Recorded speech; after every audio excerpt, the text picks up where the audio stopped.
Cara ngecek motor bekas agar tidak tertipu. Nah, ditakutkan baru beli 3 bulan motor sudah rusak atau turun mesin. Nah, berikut ini akan saya sampaikan kiat-kiatnya atau langkah-langkahnya. Oke, langsung saja ke yang pertama. Nah, yang pertama kita cek dulu di bagian motor ini pernah jatuh atau belum. Nah, untuk indikatornya pernah jatuh atau belum, di sini kita bisa melihat bagian ujung rem ini.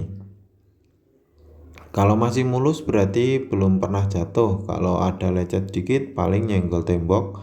Kalau lecetnya sampai dalam, nah itu berarti pernah jatuh di aspal antara ujung-ujung spion, ujung setang, dan ujung rem. Kemudian bagian behel belakang ini, bagian kiri dan kanan. Nah, bagian knalpot, tepung knalpot ini ada yang lecet atau tidak. Bagian footstep kita lipat, ada bekas goresan atau tidak di bagian ininya.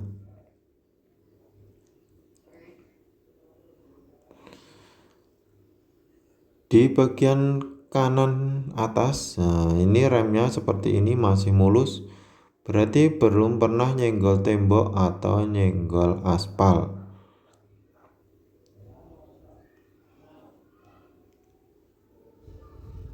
Oke, selanjutnya kita cek di bagian pelek ya. Peleknya pernah peyang atau belum ya, kita cek, kita putar-putar. Kalau ngegeol-geol berarti dia pernah mendapat lubang yang besar dalam kondisi ban kempes. Selanjutnya bagian shock. Nah, ini saya menemui ada basah-basah. Berarti sealnya di sini bocor ya. Ini saya perjelas. Ini motor masih baru teman-teman ya, masih istilahnya baru umur 3 tahun, 2 tahun. Nah, ini ada rembes-rembes ini. Intinya shock depan kiri sudah mulai bocor. Kemudian shock kanan sangat kering ya, debunya kering seperti ini yang bagus.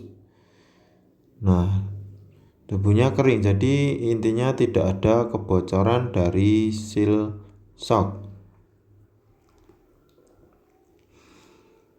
Oke, selanjutnya kita beralih ke mesin ya. Ke mesin pertama-tama kita ngolong ya, kita lihat dengan teliti packing mesinnya sudah pernah dibuka atau belum, kemudian bocor atau tidak. Nah, ini harus sangat-sangat teliti ya di sini. Kalau mesin pernah dibongkar, ya nanti kita kurang puas hasilnya. Maksudnya sudah bukan ori ya, itu ada cat-catnya. Kalau ori baut mesinnya masih ada tanda markingnya. Dan di bagian belakang sini juga tidak ada rembesan oli. Itu menandakan mesin yang bagus. Selanjutnya di bagian knalpot kita lihat basah atau tidak.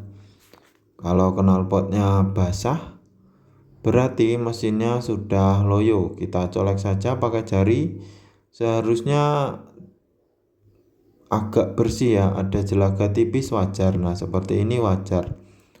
Tapi kalau banyak oli sampai basah itu tidak wajar. Nah, itu cara mengecek mesin ya. Yang pertama tidak bocor oli, yang kedua knalpot bersih. Kemudian yang ketiga tentunya mesinnya harus halus ketika dinyalakan. Nah, untuk teknik yang ketiga ini bisa dengan perbandingan 2 buah motor ya.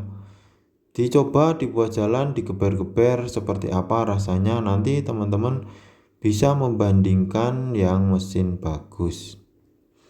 Nah, di sini ada nomor mesin juga, jangan lupa harus teliti. Harus sama nomor mesinnya, tidak boleh ada hal yang mencurigakan di amplas-amplas atau di apa-apa, nanti di samsat takutnya dikira motor curian. harus seperti ini, harus bagus keterangannya. Kemudian untuk nomor rangka ada di bawah jok ini juga harus diperhatikan ya, jangan sampai ada las-lasan, barangkali copotan dari motor lain atau istilahnya tidak akur antara nomor rangka dan nomor mesin.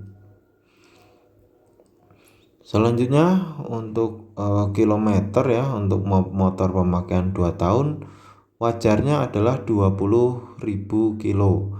Kalau lebih rendah lebih bagus, kalau lebih tinggi lebih jelek, istilahnya seperti itu ya, karena pemakaian sudah jauh. Nah, untuk bagian indikator ini yang perlu diperhatikan adalah bagian panel-panel lampu. Bagian panel lampu harus nyala semua, lampu dicek nyala semua, starter dicek, lampu rem dicek, dan lain-lain.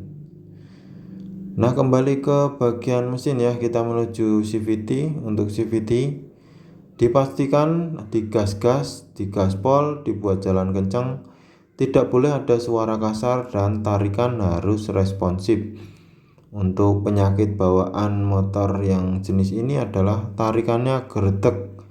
Nah, itu tidak rusak, memang bawaan lahir ya untuk gerdek. Namun kalau kasar nggak ada tenaga, itu indikasinya sudah beda lagi, intinya sudah ada kerusakan. Nah, untuk mesin seperti yang saya contohkan seperti biasa ya, harus membandingkan dengan 2 buah motor. Jadi dites saja buat jalan kenceng, rasanya tenaganya sama atau beda, suaranya lebih kasar atau lebih bagus. Nah, yang lebih bagus, yang lebih halus tentunya itulah yang harus kita pilih. Oke, seperti ini teman-teman video kali ini. Video cara mengecek motor bekas agar tidak kecewa di kemudian hari, karena ketika kita membeli di maklar atau di showroom, kadang mesin jelek saja dibagus-bagusin atau dicuci mesinnya biar olinya tidak rembes, padahal ketika kita pakai 1 kilo sudah mulai rembes lagi. Nah, itulah pentingnya ketelitian ketika membeli motor bekas, agar jangan sampai ketika kita membeli motor bekas baru 1 bulan sudah turun mesin, sudah keluar uang lagi. Oke.